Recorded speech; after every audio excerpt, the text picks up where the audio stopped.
How much does an electrician make in Costa Rica? On average, an electrician in Costa Rica earns around 16,200 US dollars a year.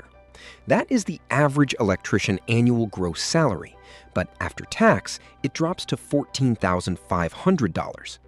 That leaves you with a take-home pay of roughly $1,208 every month. While that is the countrywide average, an electrician's salary in Costa Rica is higher if you work in the largest city.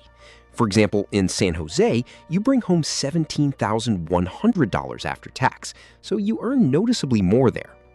Though life in San José costs more, that extra income helps cover the difference. Entry-level electrician wages start well below this level, but they go up quickly as you gain experience.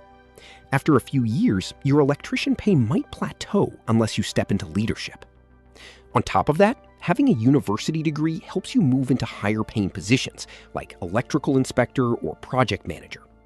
Having higher education also makes it easier to land jobs at large multinational firms, which pay substantially higher electrician income than small local companies.